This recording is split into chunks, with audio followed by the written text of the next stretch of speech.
Assalamualaikum warahmatullahi wabarakatuh. Selamat pagi anak-anak ibu semuanya. Bagaimana kabar hari ini? Alhamdulillah, semoga kita semua dalam keadaan sehat ya. Hari ini kita akan belajar materi pada bab 2, yaitu iman kepada malaikat-malaikat Allah. Sebelumnya, mari kita awali dengan membacakan Bismillahirrahmanirrahim. Materi iman kepada malaikat Allah ini akan kita bahas. Yang pertama adalah pengertian iman kepada malaikat, kemudian dalil iman kepada malaikat, nama-nama dan tugas malaikat, sifat-sifat malaikat, kemudian perbedaan malaikat dengan makhluk lainnya, dan hikmah beriman kepada malaikat Allah. Kita lihat yang pertama, yaitu tentang arti dari iman dan beriman. Iman artinya percaya atau yakin. Beriman adalah mempercayai atau meyakini. Lalu siapa itu malaikat? Malaikat adalah makhluk gaib yang diciptakan dari cahaya untuk melaksanakan tugas tertentu dari Allah Subhanahu wa Ta'ala. Beriman kepada malaikat berarti mempercayai atau meyakini adanya malaikat Allah yang merupakan makhluk gaib yang diciptakan dari cahaya atau nur untuk melaksanakan tugas-tugas tertentu dari Allah Subhanahu wa Ta'ala. Adapun dalil nakli yang menerangkan tentang beriman kepada malaikat Allah itu dijelaskan di dalam Al-Quran, surat Al-Fatir ayat 1, yang artinya segala puji bagi Allah pencipta langit dan bumi, yang menjadikan malaikat sebagai utusan-utusan untuk mengurus berbagai macam urusan, yang mempunyai sayap, masing-masing ada yang 2, 3, dan 4.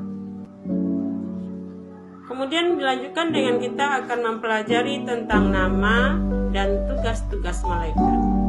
Sebagaimana yang telah kita ketahui bahwa malaikat itu berjumlah 10 dengan tugasnya masing-masing. Yang pertama, malaikat Jibril itu menyampaikan wahyu kepada para nabi. Malaikat Mikail menurunkan hujan dan membagikan rezeki kepada makhluknya. Israfil meniupkan sangkakala menjelang datang hari kiamat. Malaikat Israel menjemput kematian setiap makhluk. Raqib dan Atid mencatat amal baik dan buruk manusia. Kemudian malaikat Mungkar dan Nangkir. Malaikat Mungkar dan Nangkir memberikan pertanyaan kepada manusia ketika berada di alam kubur. Dan yang ke-9 adalah malaikat Malik, itu menjaga pintu neraka.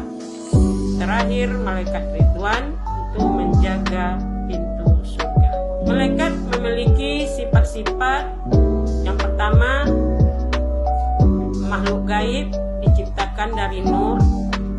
Yang kedua, selalu taat dan patuh pada perintah Allah, tidak pernah membangkang dan mengeluh, senantiasa menjalankan perintah Allah. Yang ketiga, tidak berjenis kelamin, wanita maupun waria. 4, bisa berubah wujud seperti yang dikehendaki. 5, tidak terikat oleh dimensi jarak dan waktu. Sifat malaikat ini pun dijelaskan di dalam sebuah hadis Nabi, yang artinya malaikat itu diciptakan dari nur atau cahaya, jin diciptakan dari nyala api, dan Adam atau manusia diciptakan dari apa yang telah diterangkan kepadamu atau dari tanah. Hadis riwayat Muslim.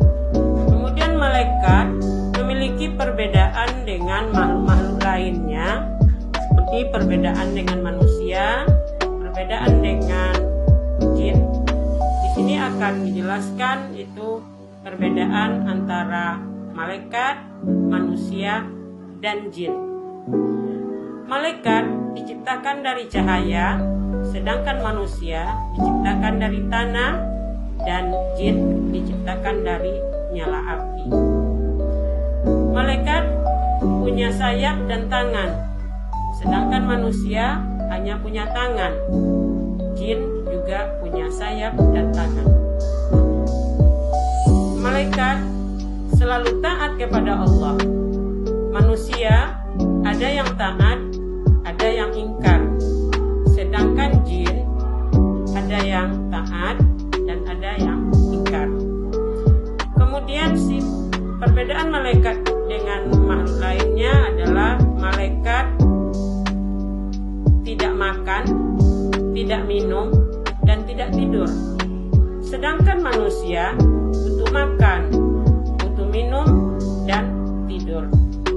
Begitu juga dengan jin. Jin juga butuh makan, minum, dan tidur. Kemudian malaikat tidak mati hingga akhir zaman.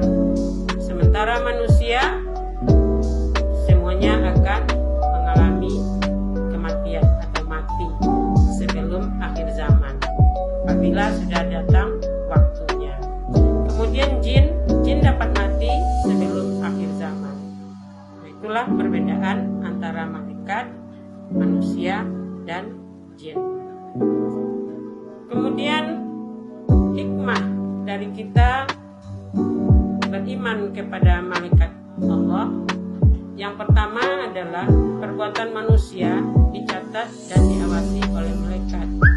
Itu malaikat rakib dan atid yang selalu mengawasi semua perbuatan kita di dunia ini. Yang kedua, itu semua perbuatan manusia harus dipertanggungjawabkan di hadapan Allah Subhanahu wa Ta'ala nantinya. Karena itu kita semua harus mawas diri dan harus selalu introspeksi diri, memperbaiki diri kepada hal-hal yang baik. Demikian pembelajaran kita pada hari ini. Kita ucapkan hamdalah.